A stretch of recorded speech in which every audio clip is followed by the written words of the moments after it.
podium. I don't know why people find me worthy, but I don't take these honors for granted. Okay, well, thank you so very much.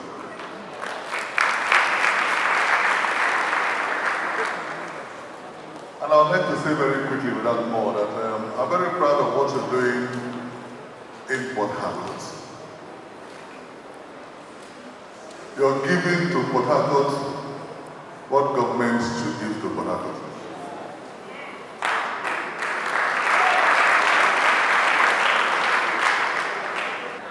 Because they say that you're the leaders of tomorrow. You're not. You're the leaders of today and tomorrow. You must reject the conspiracy to make you a sandwich generation. Today you're too young to be something. Tomorrow you shall be too old to be anything. You have to pick it. It is yours. I went to Andoni. And then I saw a group of young people who had put something together that was very appropriate. They said they are called the Youth O'Clock, and the time is now. So I think that in Nigeria now, we're saying that it's the Youth O'Clock, and the time is now.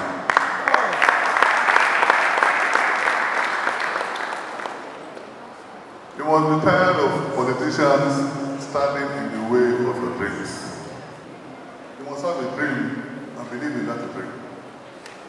It all starts from your dream. You cannot be bigger than your dream. So your dream has got to be very big. And then you prepare yourself for that dream. Even if you're the only one that believes in that dream, keep believing, keep dreaming, keep holding that vision. And because you have that vision, you have to prepare yourself. And you have to prepare yourself because, as my father told me, it is better that you're prepared and not called than you're called and you're not prepared. So I'm not here to speak politics. Even though politics is very important, politics is what helps to form the government, and the government, if it is beautiful, if it is great, is what shall give you great economy, and the economy, if it is robust and can accommodate all of us, then we will not have any cause to regret. So you have to participate in politics and do your own bit. But in life, everything is about perseverance. Those of us who are Christians here will know, even the promises of God, we have to work for them. Even when God makes you a promise, you have to work for it. So God had crowned and anointed David to be king. And you can imagine the process that it took God to anoint David. So David from the very beginning was the king from after the heart of God. David was God's special person. He had to send Samuel to the house of Jesse to go and anoint the person who will be the next king of Israel. Samuel got to the home of Jesse, and all the people who looked quite majestic, all those sons of Jesse were brought up one by one, and the anointing didn't follow them. Even the father was confused. Now I'm saying this so that you understand the process that it took God to anoint David. How painstaking that was. So all the sons had come out. And the father said, well, these are all my sons. For a moment, he even forgot that David too was his son. And then he said, oh, but except for one small shepherd boy who is tending to the lamb. And they said, bring him. David came out and the anointing fell on him. Now from the day the anointing fell on David to when David became king was 13 years. From anointing to the crown took him 13 years. In that period, David was running through caves, trying to survive, preparing himself for when he will be king.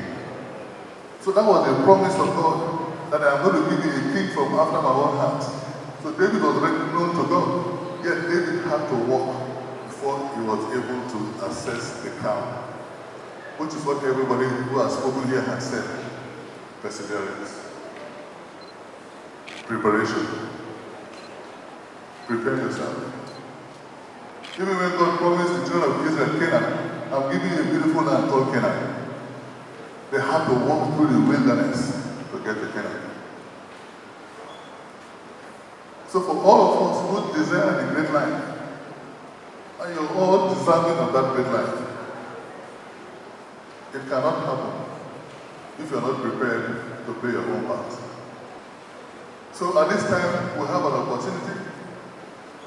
There are elections coming, where you shall elect your president, your governors, your senators, the House of Representatives, all of them.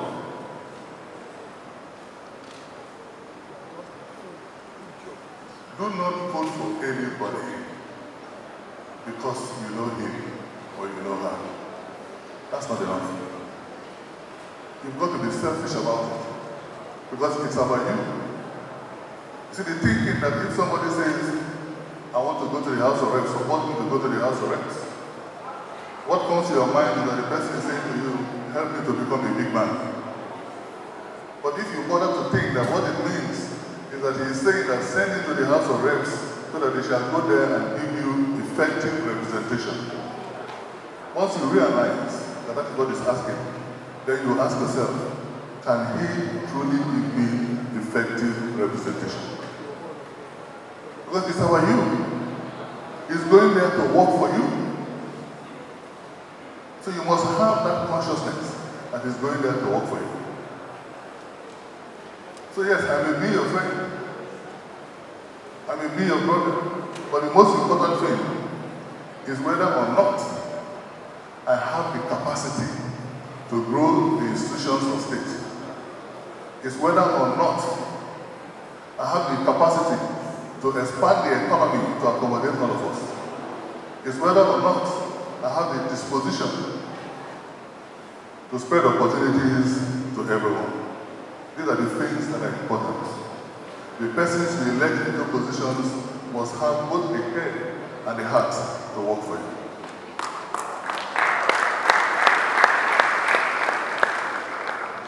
So look for that man or woman at the next elections and vote for that man or woman. 2023 is a defining moment in our politics, and it's important that first you have your BBCs, and two, you know there's a trick they play on all of us young people. Elections are fixed on Saturdays. In some other societies, elections are fixed on weekdays. But here, elections are fixed on Saturdays. On Fridays, young people, all of us who enjoy the night, who enjoy the group, I will probably be sleeping by the time they are done with accreditation. So by the time you wake up on Saturday morning, you're a bit tired. Accreditation is probably half done or even concluded, and you're not able to go and cast a vote.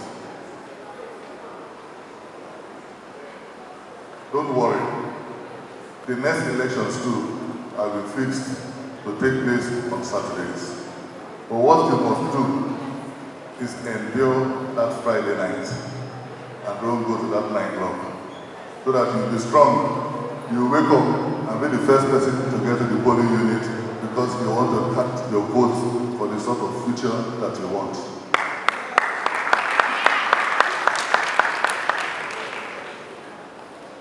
The reason why you vote for me or for anybody else, even my brother who is here,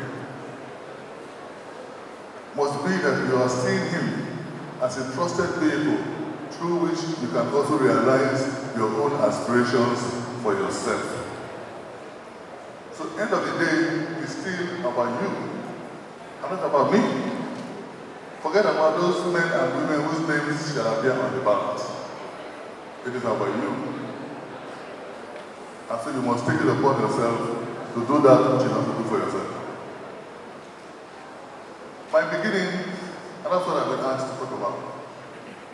beginnings were quite humble. So at this time, I may have to drop the walking stick so that you know.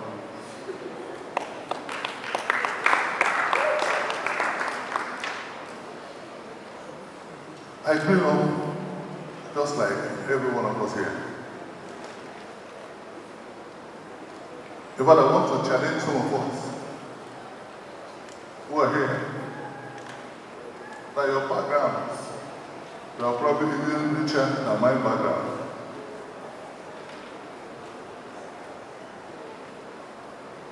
And the reason I'm saying this is because if I'm here today, judging from where I've come from, then you can be here tomorrow.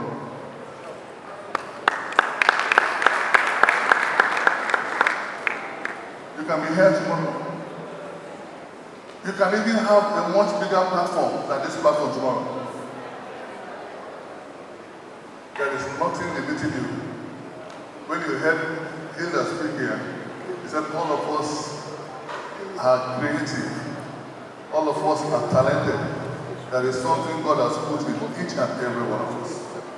All of us were here. My father, you all know him, I'm sure. But my father was a trunk pusher. Who wants to believe that story? Who wants to believe that? That Chief Dumo Lulu-Briggs, whom at some point they said was the richest man in Niger Delta, was a truck pusher. Not in any other place, but here in Port Harcourt. In the area we used to call Man Must Work, that's the Ikoku area, was a truck pusher. He was an agricultural laborer in Bida, present-day Niger State. That is, it is not that he owned a farm. He was a farmhand, working for those who own farms. And once he made small money, he ran away from Bida to Lagos and joined the police force as a recruit. 5 months after, he ran away from the police force and joined first Mandela's and then Nigerian Ports Authority. So if you look through police official records today, you will see AWOL against his name, absent without official leave. That's my father. He joined the NPA as a clerk. He didn't have more than 2-3 years of formal education. He did corresponding courses and grew through the ranks and became Principal Industrial Relations Manager at the time he retired from the Nigerian Ports Authority in 1976.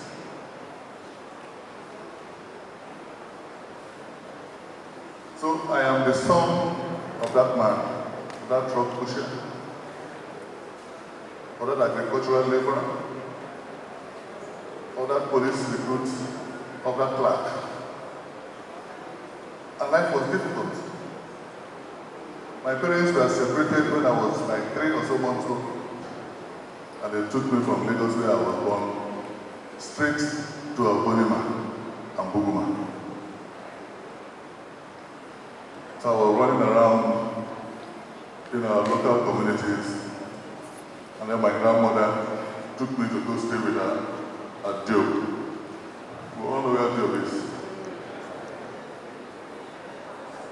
So staying with my grandmother, I went briefly to St. Andrew's Primary School, opposite the Maiwa Market. St. Andrew's, you all know St. Andrew's, right? Yeah. That was where I started my primary education at St. Andrew's. I was living at Job, Udi Street, number 20 Udi Street, where I was living. I attended St. Andrew's Primary School. My father got transferred from Lagos to Port Harcourt and discovered that my grandmother loved me so much that if I said I wasn't going to go to school today or for the whole of the week, she would say, my son, it's okay, stay in the house, I will give you food.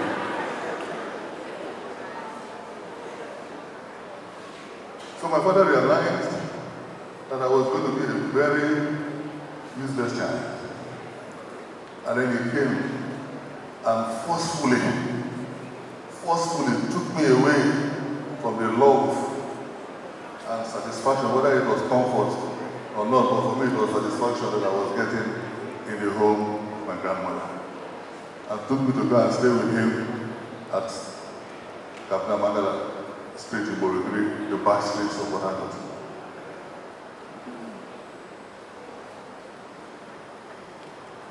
So living with my father at Kapna I went to school at Municipal Council School, Churchill. You all know Churchill, right? It's very close to the Manawa market. So you see, I went to school around the markets. New market. So yeah, around the town market.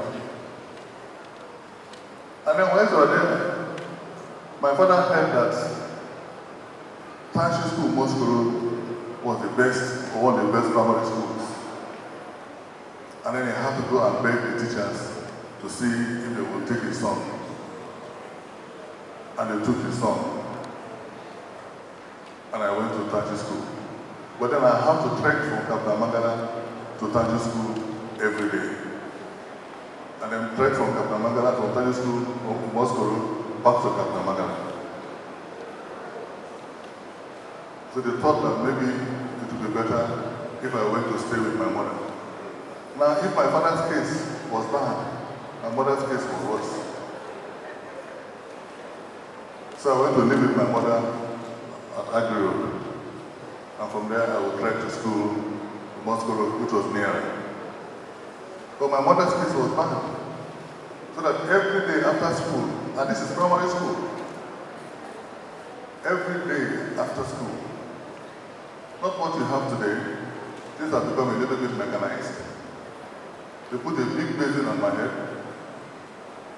and they put bottles on my head filled with water, and then they put ice cubes to make the water cold. And then I had to take the water to go and sell around the Greek Road market. So as a young boy, I'd be walking the streets and I'd be shouting, ice water, ice water, ice water. And then they would drink, and after a while, the water would get warm, and they'll say, small boy, the water not cold again. I'll take it back to my mom. She'll put a few more ice cubes. I said, don't worry. By the time you come back this time, food would have been ready. River State was a great place at the time. Society was a lot more caring. Every parent was a parent to every child in the neighborhood. So growing up, I hardly had food to eat in my home, but I had food to eat in the home of my neighbors. But I thought was a family. Society was caring. And they made sure that once you have the willingness to do the right things, and you do the right things, there was nothing in society that would have inhibited you. So we had the best public schools that you can find. We didn't have private schools. I didn't get the benefit of any nursery education. I just told my story. My parents couldn't have afforded it, so there was no nursery education for me. But our public schools were great. At Government Comprehensive Secondary School, Borigri, I was taught English and English literature by an Englishman. Every parent struggled to have their kids in public schools, and we all had the same quality education. Now, if you know anything about education, you will understand that education is the key that unlocks all the doors. Education is the key, which today you don't have. What you get today, if you need to have quality education, you may have to go and afford it privately. Now, no society can grow in that way. If the children of the poor will not have the same quality education as those of the rich, then the gap between the rich and the poor shall continue to widen. And that's a ticking time bomb. That's where we are today. River State was great. It offered us tremendous opportunities. I went to university in Zaria, Ahmadu Bello University, and I was paid my bursary in Zaria every year. Those of you who are students of the River State University are in the Faculty of Law. The present Dean of the Faculty of Law, Professor Wigwe, and I were schoolmates in Zaria. And he was the president of the National Union of River State Students. He was the interface between us and the government, and our bursaries were paid to us in Zaria. Today, students in this school don't even know what bursary means. So, you have a wonderful opportunity to cast your vote for that man or woman that shall provide quality education for your children, that will provide jobs for your children when they come out of school, that will take you away from poverty, as it is being captured here, and into prosperity. You have the power to bring about that society. So look beyond what you see. Forget my philanthropy. It is not enough credential that I'm a nice man, I help people. It's not enough credential. It is whether or not I have the capacity to build the institutions of state that can hold all your aspirations.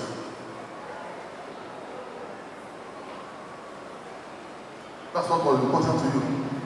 Do I have the capacity to do it? Not because you like me, because you know me.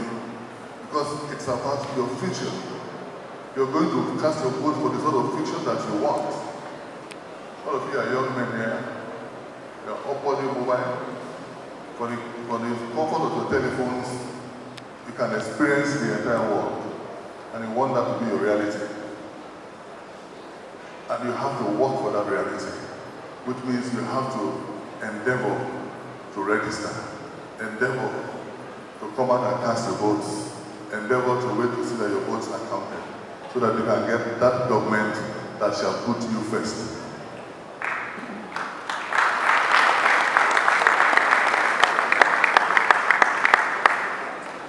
So it's about you.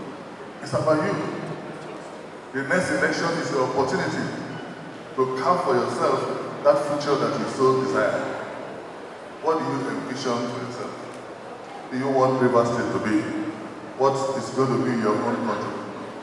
And I tell us, sometimes all it takes for us to assess life's possibilities is a different take. A different take means doing something slightly differently from how you used to do it. You can't keep doing the same thing over and over again and expect a different outcome. No, it won't happen. So you have to do things slightly differently from how you've done them. And you have to persevere. You have to suffer a little bit. Because they say that suffering can only endure for the night. But joy cometh when? Your morning, as far as you know, has come. And you have to take that your morning. Your morning has come.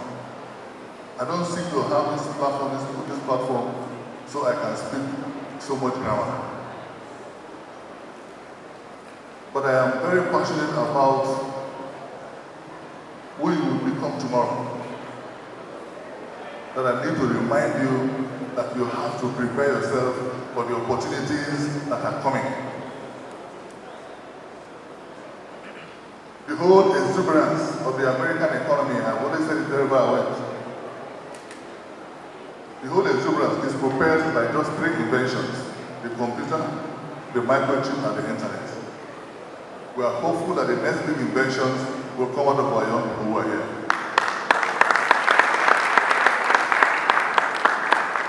And if you are not the inventors yourself, we are hopeful that you have had the necessary education and you are prepared to take advantage of those inventions when they come. Because I can tell you, when they come, they disrupt the status quo. Once they come, they disrupt the status quo. The internet came, and then banking is not like it was before.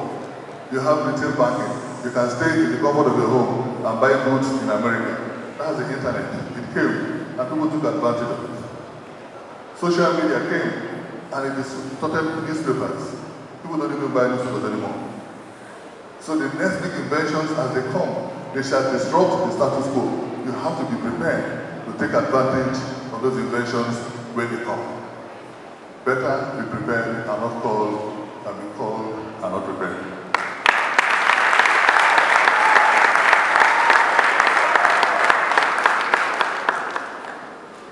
So my great people, young people, I want to tell you that when I see you, sometimes you say that you don't have the capacity for hard work. No, you do have.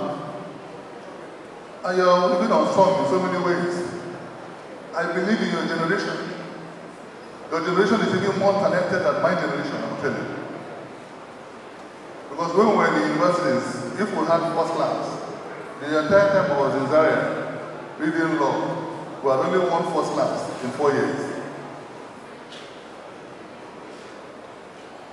When I was in law school, it was a big feat that was celebrated. That somebody made first class at the University of Lagos and first class at the Nigerian Law School. Last year, at the law faculty alone, here in Rivers State, we produced 9 first class. Nobody is talking that about your generation. And your generation is a generation of talented young men and women. You must believe in yourself. Because whether Rivers State shall be a great place or not is on your shoulders. And I am sure that your shoulders are great. You need a government because all of us cannot be born tall, rich, and handsome. So you need a government that shall create a level playing field and afford each and every one of us a fair chance of success in this race of life. So what government must do for you is to lift artificial weights on the shoulders of men and women. By the special grace of God, as you have listened to this story and you begin to believe in yourself and you make the small sacrifices that you need, even the sky cannot be the limits of you, government. Thank you.